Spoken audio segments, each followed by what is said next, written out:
Mais uma vez, bom dia a todos, a paz do Senhor Jesus Cristo. Neste momento vamos abrir as nossas Bíblias no Evangelho de João, capítulo 10. Evangelho de João, capítulo 10. A liturgia do louvor e da adoração hoje, com cânticos, praticamente fez toda uma preparação para aquilo que haveríamos de estar falando nesta manhã. Evangelho de João, capítulo 10, nós vamos ler do verso 1 ao 11. Em verdade vos digo, quem não entra no aprisco das ovelhas pela porta, mas sobe por outra parte, este é ladrão e assaltante. Mas o que entra pela porta é o pastor das ovelhas. O porteiro abre a porta e as ovelhas ouvem a sua voz, e chama pelo nome e as conduz para fora. Depois de conduzir para fora todas as ovelhas que lhe pertencem, vai adiante delas, e elas o seguem, pois conhecem a sua voz. Mas jamais seguirão a um estranho, pelo contrário, fugirão dele, pois não conhecem a voz dos estranhos. Jesus apresentou-lhes essa comparação, mas eles não entenderam o que lhes dizia. Então Jesus voltou a falar-lhes: em verdade vos digo, eu sou a porta das ovelhas. Todos os que vieram antes de mim são ladrões e assaltantes, mas as ovelhas não os ouviram. Eu sou a porta, se alguém entrar por mim será salvo, entrará e sairá e achará pastagem. O ladrão vem somente para roubar, matar e destruir. Eu vim para que tenham vida e a tenham com plenitude. Eu sou o bom pastor dá a vida pelas ovelhas. Senhor Jesus Cristo, louvado seja o teu nome. Tu és o nosso bom pastor. Tu és o nosso santo preceptor que tem nos orientado, nos guardado, consolado, capacitado. Nós te amamos e te adoramos. Ó Deus Altíssimo, usa a minha vida e os meus sentidos nesta manhã para estarmos pregando a tua palavra. Derrama sobre mim a unção da sabedoria e do conhecimento para exaltar Jesus Cristo, Senhor, que ressuscitou dentre os mortos, aquele que concede a vida em plenitude e em abundância. Em nome do Senhor Jesus, abençoe a todos que aqui se encontram. Que a luz do teu Evangelho possa iluminar, orientar, confortar e sustentar. Somente o Senhor é o pastor. Ó Santo Pastor, afugenta o lobo voraz, afugenta o dragão e a sua chama, Pai. Em nome do Senhor Jesus Cristo, põe por terra, afasta agora toda arma forjada nas trevas. Em nome do Senhor Jesus Cristo, que sejam afugentados pelo fogo do Santo Tutor da Igreja, o Espírito Consolador. Nos guarda do mal, Pai. Fala com o nosso viver, abençoe as nossas famílias. Em nome do Senhor Jesus Cristo, assim te pedimos. Neste momento glorificamos o Deus Altíssimo, o Filho do Deus Altíssimo e o Espírito do Deus Altíssimo. Quão bom é estarmos assim colocados no aprisco correto, pela orientação da palavra verdadeira. Como disse Judas, irmão do Senhor Jesus Cristo, estamos guardados nele. Nele quem? No Filho de Deus, que instituiu algo espiritual, místico espiritual em nossas vidas, um elo de ligação pelo sacrifício do Senhor Jesus Cristo. Estamos vinculados a Ele. Se permanecermos nele, Ele permanece fiel conosco, porque Ele não pode negar-se a si mesmo. Nós somos infiéis e falhamos em circunstâncias do processo da nossa vida. Mas o Senhor Jesus, o bom pastor, jamais falhará. Ele permanece fiel. Ele nos resgata da perdição e nos coloca em seu aprisco. E ali estamos guardados. Como Paulo nos diz, fomos colocados em regiões celestiais, numa condição espiritual mais elevada do que aqueles que continuam ainda cegados pelas trevas. Esse é o nosso bom pastor. Nos protege do lobo, nos protege da chama do dragão. Este é o nosso Senhor. Ele é o nosso Rei, a quem esperamos vê-lo face a face. É interessante observarmos as alegorias e as metáforas, as chamadas figuras de ilustrações que o Senhor Jesus Cristo usa em suas parábolas, em suas passagens. É muito comum vermos que o Senhor Jesus Cristo falava às multidões, os sinais ocorriam se cumprindo em decorrência dele ser o Filho de Deus.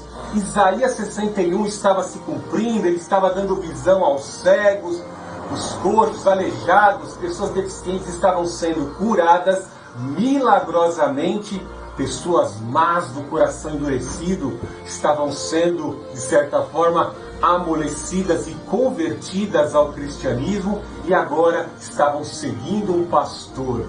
Ou seja, a vontade de Deus, a palavra de Deus, o Logo de Deus encarnou na pessoa do Senhor Jesus Cristo e estes agora libertos estavam seguindo o Senhor Jesus Cristo.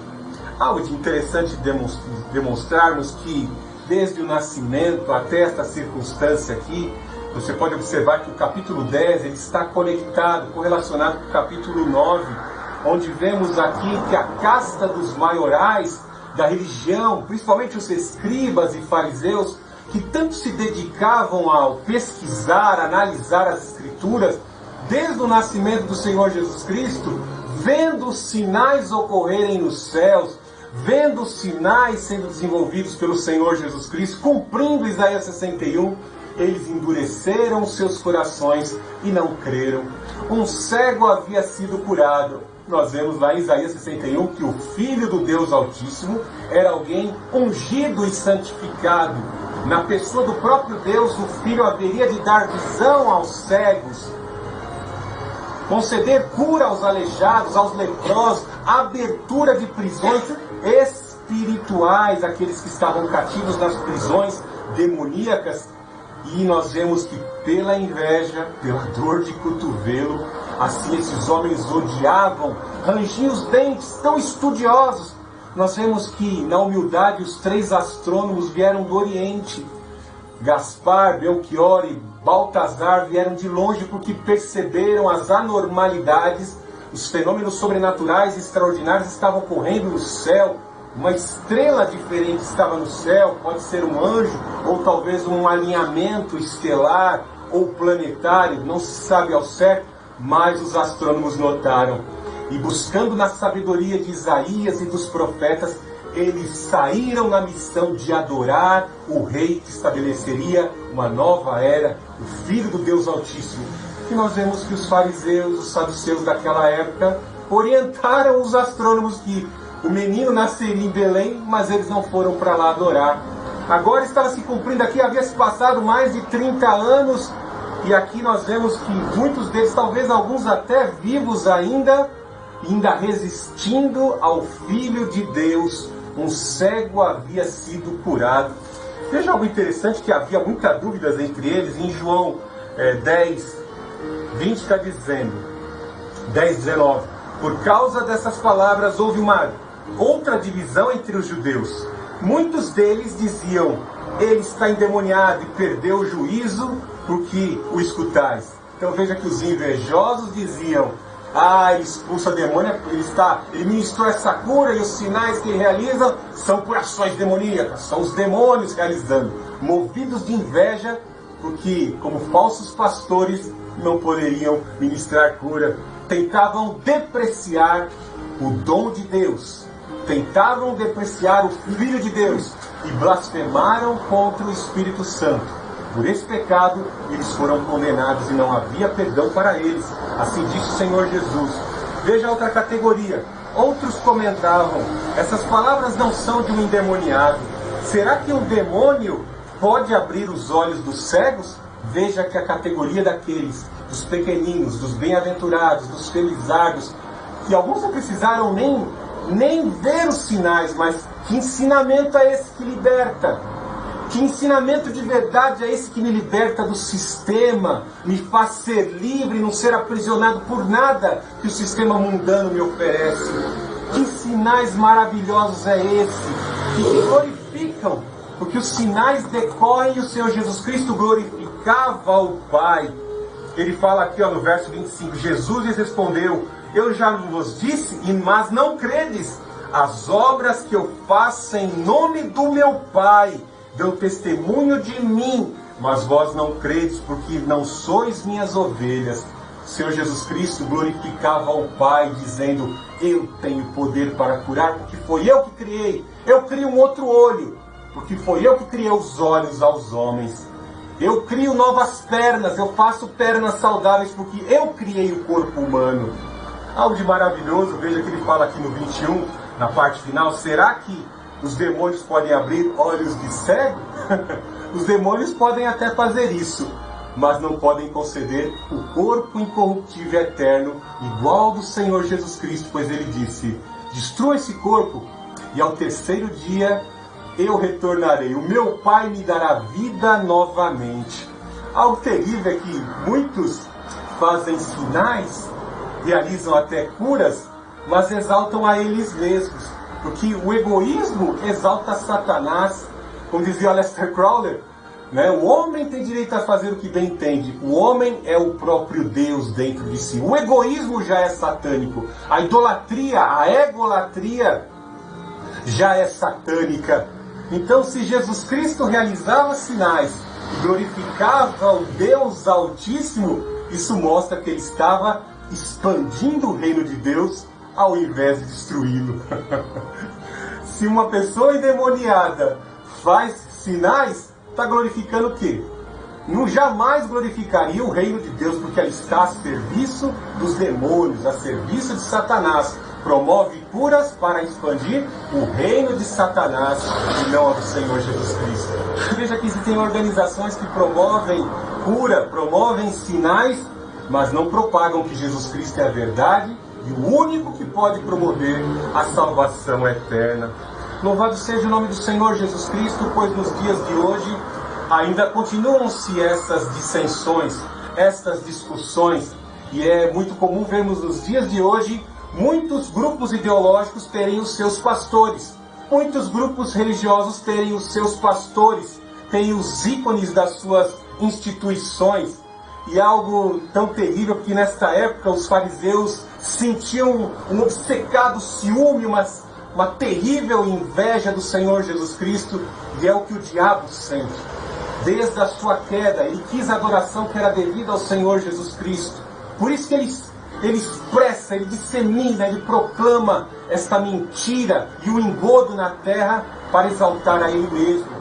Através das ideologias que colocam um ícone humano mortal e pecador, um assaltante de bancos como uma espécie de Messias, um revolucionário como uma espécie de Messias, um padre pecador como uma espécie de intercessor e Messias. Vemos outros que reencarnam e reencarnam e reencarnam como espécie de salvadores. São falsos Messias, são falsos pastores que não podem conceder a salvação. Veja a indistinção, o Evangelho do Senhor Jesus Cristo com todos os credos religiosos assim exposto nos dias de hoje. Existem vários pastores, mas nenhum deles prega a salvação e a santificação. O Evangelho do nosso Senhor e Salvador Jesus Cristo nos diz que sem santificação ninguém verá Deus. Eu vi um astro da música pop secular, esquerdista, progressista, estava num palco dizendo: para que discriminar homossexuais, negros, lésbicas? Há 2000 anos atrás veio um homem e ele morreu por todos, ele aceitou a todos. Será? Ele disse à mulher pecadora: vá e não peques mais. O Senhor Jesus Cristo deu ênfase que o sinal que ele assim proporcionava sobre a vida das pessoas não era garantia de salvação.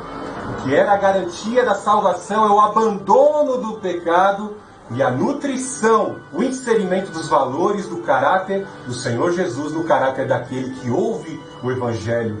Sem santificação ninguém verá Deus. Nosso Deus aceita a todos. Venha como estás, mas não permaneça da forma em que veio. Há necessidade de mudança de caráter. O verdadeiro pastor requer das nossas vidas a santificação. Ouça a palavra. O Evangelho requer da tua vida santificação. É muito comum nos dias de hoje nós vermos pessoas confundindo e não sabendo quem é o verdadeiro pastor? Quem está com a razão? Por causa do relativismo religioso, muitos dizem, isso é uma verdade para você, isso não é uma verdade para mim. Eu aceito em partes isso, este ponto do seu credo, da sua filosofia, do seu pensamento, da sua ideologia, mas não aceito esse. Eu tenho assim por si só o meu Deus, eu faço o que eu quero. Né? Então vemos nos dias de hoje essa confusão. Vemos isso até mesmo no meio evangélico, as confusões e as dissensões. Paulo até nos diz que é bom que haja conflitos entre vós, porque assim vai se depurando por meio do debate a verdadeira doutrina, a verdadeira e sã doutrina. Vai se passando uma peneira. E o próprio apóstolo Paulo, defendendo a verdade, diz: me tornei vosso inimigo por vos dizer a verdade. Vemos que aqueles que mais se aproximam da verdade, falam a verdade, passam a ser perseguidos, passam a ser odiados, porque defendem a verdade. Vemos que, não quero dizer que isso se refira a todos, mas muitos que têm multidões lhe seguindo oferecem caminhos fáceis, oferecem uma falsa liberdade que tem inserida em seu cerne a libertinagem. Não pregam acerca do pecado, não pregam acerca da renúncia, do esvaziamento. Quem quiser vir após mim a cada dia, negue-se a si mesmo e tome a sua cruz e siga-me. Há uma necessidade de tomar a cruz, há uma necessidade de esvaziamento, há uma necessidade de emancipação contra os laços, impor uma ruptura, dizer não à nossa carne e aos interesses e ambições da nossa carne para seguir a Jesus. Veja que os fariseus, os falsos pastores, não queriam abrir mão da sua posição, pois perceberam que as multidões não vinham mais buscar conselhos de sabedoria. Eles não eram mais orientadores, muito pelo contrário, desinformantes. O Senhor Jesus Cristo tirou a roupa deles, o desmascarou, num dia de grande festa, dizendo: vocês não entram no reino dos céus e não deixam os pequeninos entrar. Porque eles achavam que pelo mérito das obras que eles realizavam, seria a orientação necessária para que todos pudessem ser salvos. Muito cuidado com o jugo pesado. Muito cuidado com graça comprada, sendo que a graça é de graça. Muito cuidado com costumes apostólicos, pós-modernos, novas tendências. Muito cuidado, porque tudo isso pode trazer um terrível dano e às vezes, em certos casos, um dano eterno para a tua vida, pois esse pastor está te levando à condenação. Aqui nós vemos homens riquíssimos, homens poderosos, que detinham todo o aparelho religioso do judaísmo naquela época. Eram os fariseus, os saduceus, os essênios. Veja que o Senhor Jesus Cristo os compara com ladrões. Veja no verso 10, 8. Todos os que vieram antes de mim são ladrões e assaltantes, mas as ovelhas não os ouviram. Veja que o Senhor Jesus Cristo trazendo à tona as atividades ilícitas que aqueles homens praticavam no templo, principalmente nas épocas de festas, onde havia necessidade de sacrificar o cordeiro pascual, para atividade de cambistas dentro do templo, que eram cobradas até 5 vezes mais o valor de troca da moeda. Então o sistema religioso estava enriquecendo em detrimento da Páscoa e das celebrações assim instituídas por nosso Deus na lei de Moisés. Então eram homens corruptos e invejosos, eram ladrões, falsos pastores, que não estavam conduzindo o povo para a verdade e para a salvação. Veja como o Senhor Jesus Cristo, se comparando a um pastor, vai nos trazer grandes ensinamentos. Capítulo 10, verso 1, assim nos diz: em verdade vos digo, quem não entra no aprisco das ovelhas pela porta, mas sobe por outra parte, esse é o ladrão e assaltante. Vemos que aprisco era um local onde se guardava as ovelhas. Existiam grandes apriscos, principalmente na época de inverno, onde vários pastores com seus rebanhos ali colocavam dentro daquele aprisco as suas ovelhas, e assim elas estavam guardadas. Algo de muito interessante é essa ilustração de mostrar um pastor que gosta das suas ovelhas, que ama as suas ovelhas, que cuida das suas ovelhas, que zela pelas suas ovelhas, e as ovelhas, que são um animalzinho doméstico que pode proporcionar lucro, pode gerar divisa, mas que ao mesmo tempo para nós nos traz a ilustração de que é um animal muito frágil, é um animal que pode ser conduzido facilmente, e um animalzinho que não enxerga muito bem. Um animalzinho que não enxerga muito bem.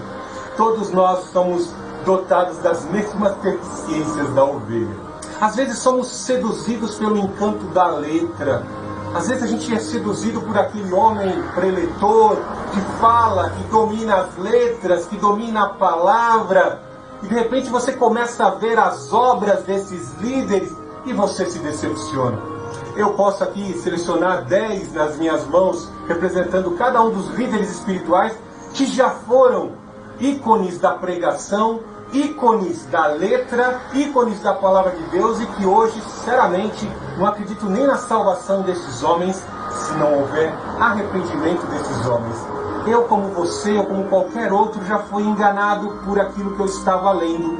Orientações erradas, orientações que não salvam, e a gente, esse conhecimento, esse encantamento entra pelos nossos olhos, entra pelos nossos ouvidos, e nos estão trazendo falsa orientação, que não dão sustentação e nem respaldo na hora em que você mais precisa. Você vai ver que aquele cara não está ligado, se dizem judeus e não são, são infiltrados dentro da igreja do Senhor Jesus Cristo, mas a ideologia deles é outra. E o evangelho do Senhor Jesus Cristo não é ideologia, é pensamento, comunhão no Espírito. O reino de Deus é comunhão no Espírito, no nosso Espírito se relacionando com o Espírito Santo. É bem diferente de ideologias. Existem falsos pastores, falsos mestres, que trazem ideologias errôneas ao povo de Deus. Esteja atento, eu não vou citar nomes, porque a plataforma com certeza vai derrubar este vídeo no nosso canal. Então muito cuidado com aquilo que entra pelos teus olhos. Muito cuidado com a mensagem, porque às vezes não é uma mensagem desprendida das coisas desta terra. Muito pelo contrário, vai fomentar na sua carne, vai fomentar na tua ambição o desejo de conquistar impérios nessa terra, construir impérios nessa terra.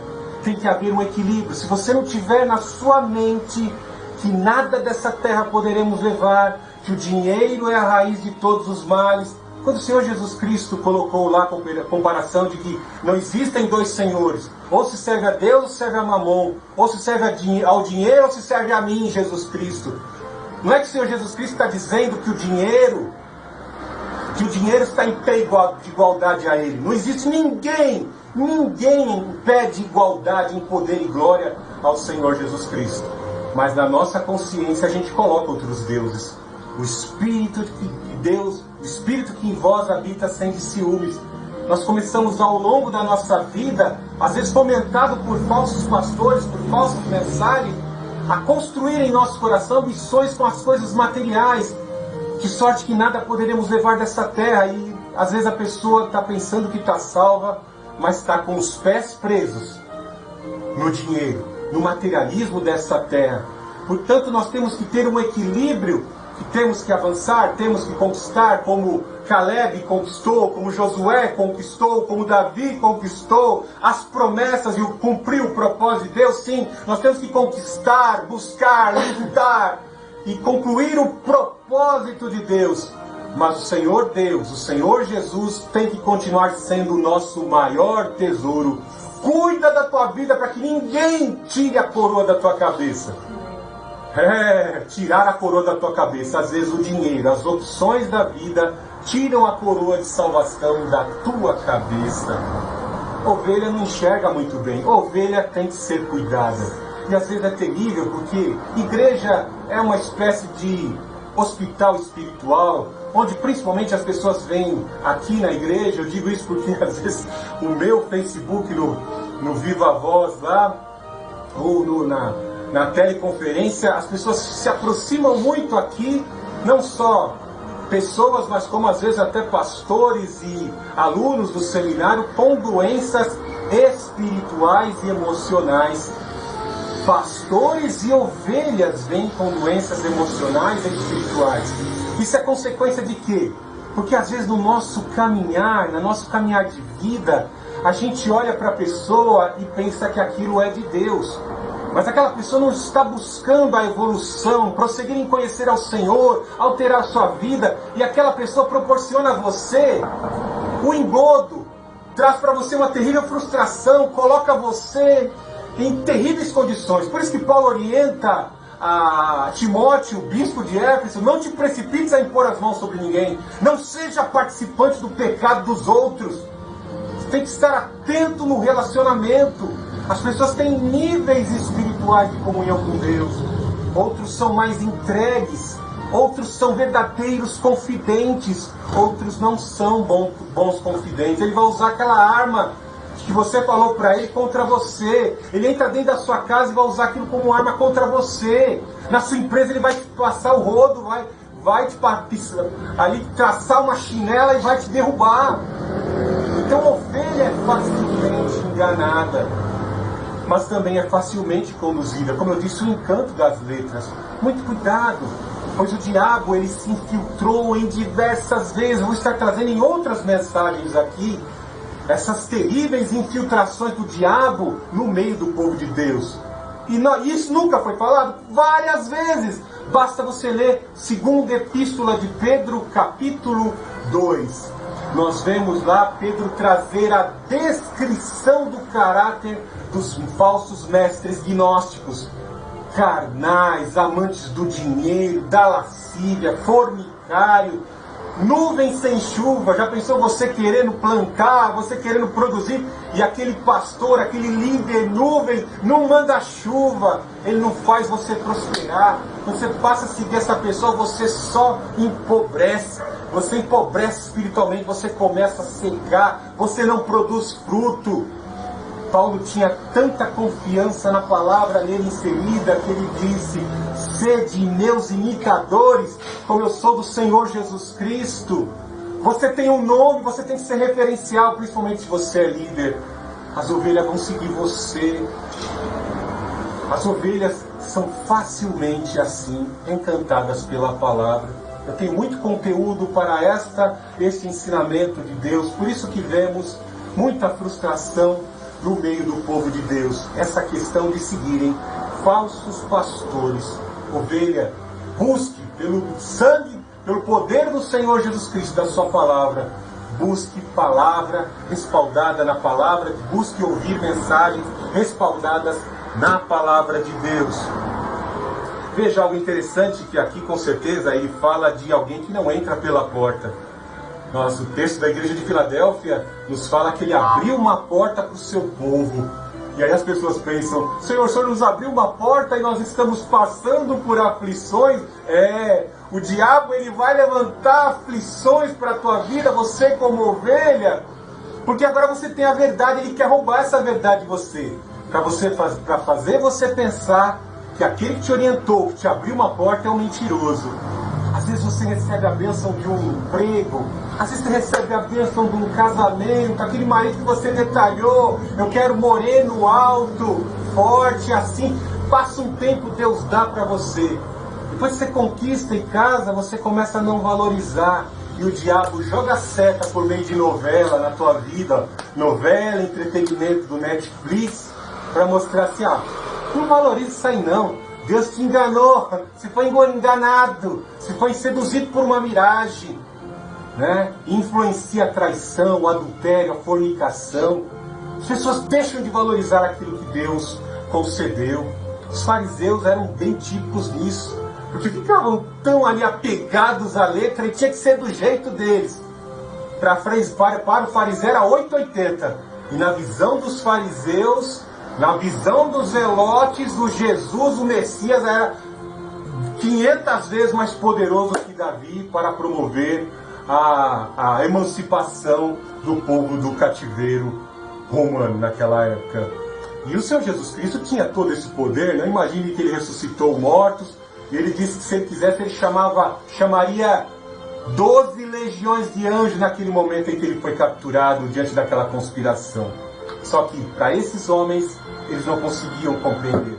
Estavam com os olhos vendados e com os ouvidos tapados para não ouvir a palavra, estavam ali na sua cegueira.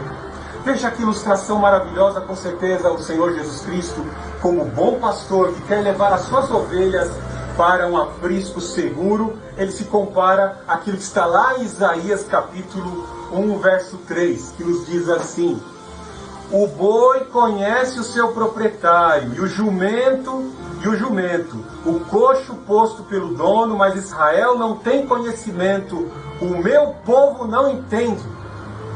Note que algo interessante aqui, que os pastores, tanto que cuidavam de gado, como os que cuidavam de ovelha, como eu disse, no período de inverno, os apriscos ali tinham vários rebanhos contidos. Mas quando o pastor chegava na porta, o porteiro abria a porta, né, que era incumbido ali de cuidar do aprisco, né? O pastor daquele grupo de ovelhas, daquele rebanho de ovelhas, chamava: fulana, vem! Com certeza ele chamava os apelidos e os nomezinhos de cada ovelha. Aí a ovelha ouvia e ouve o pastor. Aí chegava o outro pastor, chamava a ovelha e vinha. Talvez você lembrou de algo engraçado que eu me lembrei quando estava preparando essa mensagem ao longo da semana. Você lembra do programa do Zebete? Eu me lembro do programa do Zebete. Era todo dia de manhã e minha mãe sempre ligava o rádio, né, dos anos 80, lá no começo dos anos 80. Anos 70 e 80, né? Mais antigo. Tem gente mais velha aqui na igreja, estava aqui dos anos 70. Não vou falar a idade de ninguém. Mas nós vemos lá o Zebete, ele falava: vem, moça, vem, vem, vem. A vaca vinha mugindo, né? Aí já: vem, fulana, vem, vem. Chamava as vaquinhas e os bois pelo nome. Quando ele falava pelo nome, a vaca e o boi já mugia e vinha, né? Mostrando como é o cotidiano, a cultura de um homem no campo, de quem cuida de animais. E Isaías, o profeta, que está tendo essa ilustração. E essa ilustração é o interesse do nosso Deus para com o seu povo, né? Veja que o porteiro abre-lhe a porta e as ovelhas ouvem a sua voz, né? Aquele que verdadeiramente está em Cristo, ele sabe discernir. Graças a Deus, hoje eu posso ouvir muitas mensagens, mas isso foi pelo exercício, pelo erro, pela frustração, como eu disse alguns instantes atrás. Alguns líderes me decepcionaram por suas práticas. Então vemos aqui que eu hoje consigo filtrar as mensagens verdadeiras. A mensagem que me alicerça, me faz confortar na palavra de Deus. E eu consigo discernir e afirmar: esse homem não é perfeito, mas ele está ensinando a palavra de Deus. Veja no verso João 10, 41, 42. Muitos iam até ele e diziam: apesar de João não ter feito sinal algum, tudo o que ele disse sobre este homem era verdadeiro. E muitos ali creram em Jesus. Então, João, que era um profeta de Deus, o maior de todos os profetas, assim dito pelo Senhor Jesus, que não realizou sinal algum dos nascidos de mulher, tudo que ele falou acerca do Senhor Jesus, do seu proceder, se cumpriu na vida do